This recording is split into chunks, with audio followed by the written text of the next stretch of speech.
Hello and welcome to earlymusicsources.com. My name is Elam Motem, and today, with the help of tenor Jacob Lawrence, we will give an overview of diminutions in the 16th century.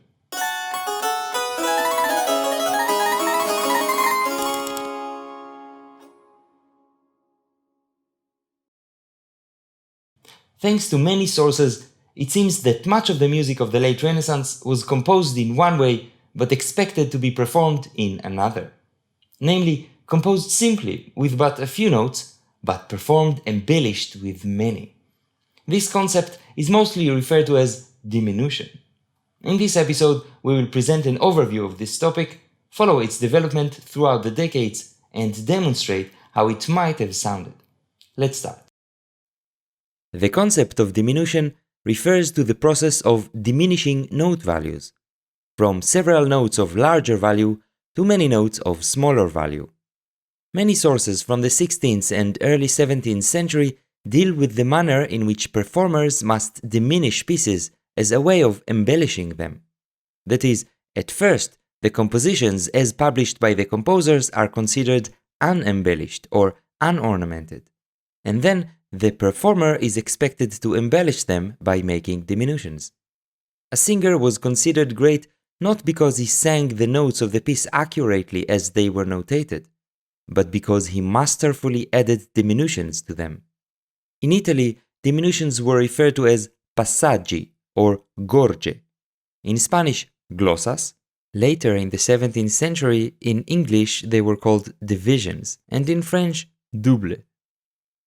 As you know, the vast majority of music in the 16th century was polyphonic vocal music, and such music may have been performed in several different ways. Similarly, we find the practice of adding diminutions in different contexts. 1. Ensemble diminutions. All the voices are sung or played, and diminutions are added in turn to each voice. Such a practice is mentioned, for example, in the writings of Maffei, Dalla Casa, and Zacconi. 2. Solistic diminution performance. One voice is sung or played with diminutions, while the other voices are played instrumentally as accompaniment. This practice seemed to be implied by almost all diminution treatises. A special variant of such a practice is called sometimes bastarda, where the diminution, instead of keeping to only one voice, skips between several, resulting in an extremely florid diminution with a wide compass. 3. Diminutions on perfect instruments. When polyphonic pieces were arranged and intabulated for instruments that can play all the voices of a composition, such as keyboards, lutes, or harps, in many cases diminutions were added. Although only a few treatises refer to this practice, such pieces can be found in many musical sources. While the phenomenon of creating diminutions is much older, it is only from about the 1530s that the practice was extensively discussed in treatises. While each treatise has a slightly different focus and style, we would like to give you an idea of the process of adding diminutions. We will demonstrate it by adding diminutions to a phrase from a madrigal by Cipriano de Rore, a composer whose pieces were often used for such purposes in diminution treatises. So, here is the final phrase from Cipriano de Rore's madrigal La bella netta ignuda e bianca mano. It is a 4-part madrigal, and as implied in most sources, we will only sing and diminish the upper part, while playing the other parts as accompaniment. In our case, the singer is a tenor, so he will sing the upper part an octave lower, a practice which is sometimes documented. Here is the phrase performed exactly how it was written down by the composer, that is, unornamented.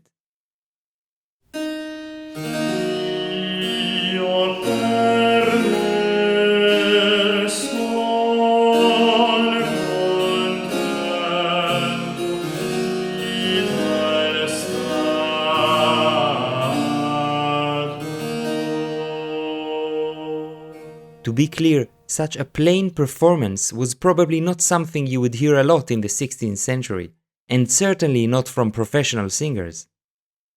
In order to diminish this phrase, we have to break up some of these long notes into smaller ones, like this, for example.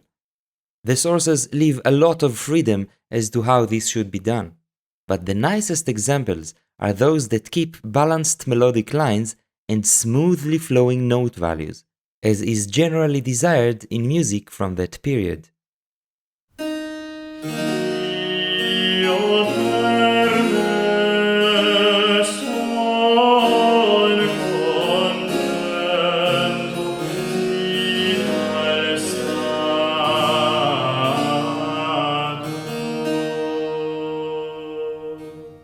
If we are to keep diminishing it, we may use even more eighth notes, like this. What we should watch out for, though, is that our added notes do not contradict the contrapuntal framework of the piece, and especially that bad parallel movements are avoided. This was not always important to the treatise writers, but we think it's always good to start within the boundaries before breaking them. In the case of passages with many notes of the same note value, we learn in some sources that we may vary their note values slightly, prolong one note and shorten another, like this, for example. We also learn that this may be executed with grace finer than that of the mathematically rigid note values.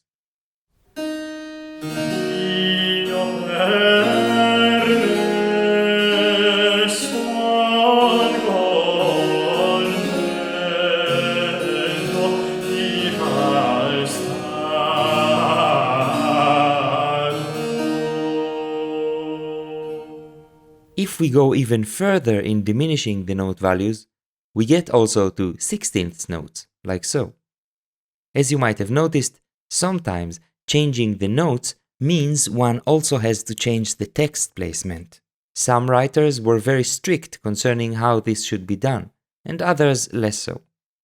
On top of this, in general, diminutions varied in style depending on the instrument or voice that performed them. For example, viola da gamba diminutions may have a greater compass, bigger lips, and be faster than vocal diminutions. For now, though, we will keep with our vocal diminutions.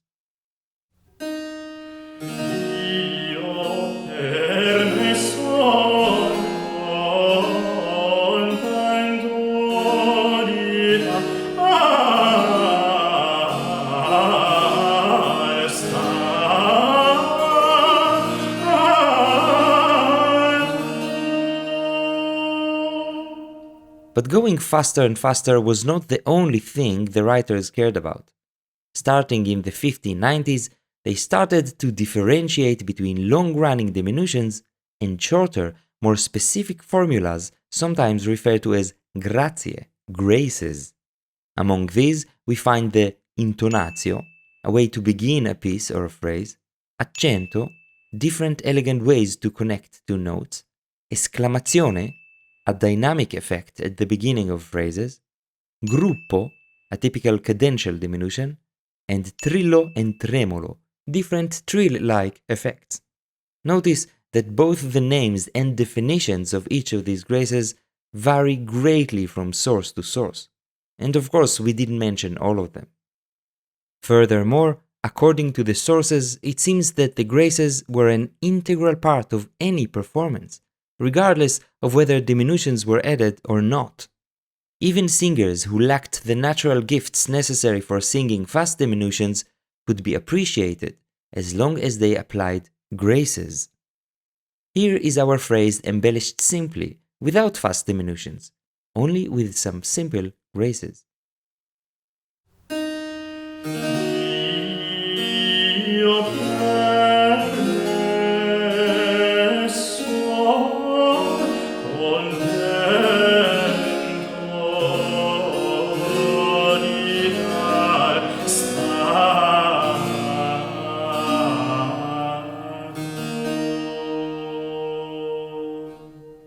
The most appreciated virtuosi then mixed faster diminutions amongst the simple graces, and by doing so, they aimed to enhance the expression of the piece.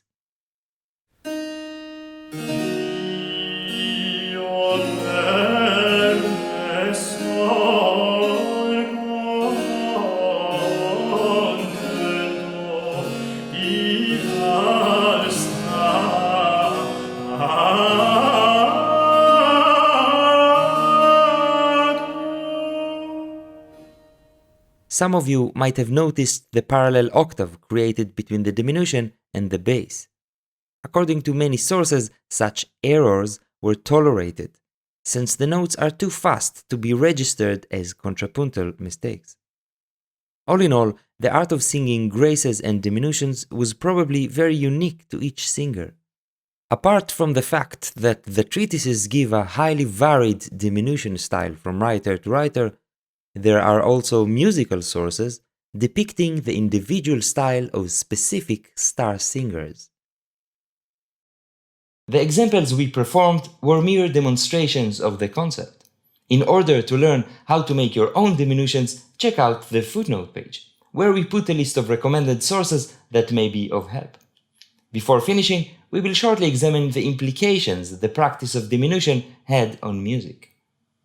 There is no doubt that the practice of diminution was very central to musical performance. We know this also thanks to voices that were against it. For example, Zarlino, the famous theoretician, wrote in 1558 that the singer must not be like those who, wishing to be thought worthier and wiser than their colleagues, indulge in certain diminutions that are so savage and so inappropriate that they not only annoy the hearer but are ridden with thousands of errors. From around the same time, we get an anecdotal report concerning Josquin Dupré, a first-rate composer from some generations back. When he heard the singer ornamenting one of his compositions, he went up to him and said, "You ass! Why do you add embellishments? If I had wanted them, I would have written them myself. If you wish to improve on finished compositions, make your own, but leave mine unimproved." Whether this quote is true, and despite the fact that it concerns an earlier period, it seems that such opinions were around also in the late 16th century. Ludovico Zacconi, for example, admitted that he knew composers who would rather not have their pieces performed if it meant that many diminutions would be added to them. Around 1600, Emilio de Cavalieri explicitly requested that singers avoid making diminutions in his Rappresentazione. And Giulio Caccini notated his Nuove Musiche in much detail, only to prevent singers from spoiling his pieces with their bad diminutions. Regardless of performance practice, it should be remembered that diminution is a musical tool that was always used by composers and performers alike. The border between composed and performed diminutions is sometimes blurred, as in this example from a madrigal by Rore. It is almost as if he composed how a group of contemporary virtuosi sounds when they perform ensemble diminutions. From around 1600, more and more composers tried to convey in notation something closer to the performance they wanted, although it was clear that the notation alone could not truly communicate this. However, it did give the performers a starting point which is closer to what the composer might have expected. What performers actually did with the compositions and what people thought about these performances was extremely varied, then as today. This was our short introduction to diminutions. We hope you enjoyed it. Many thanks to Jacob Lawrence for his beautiful singing.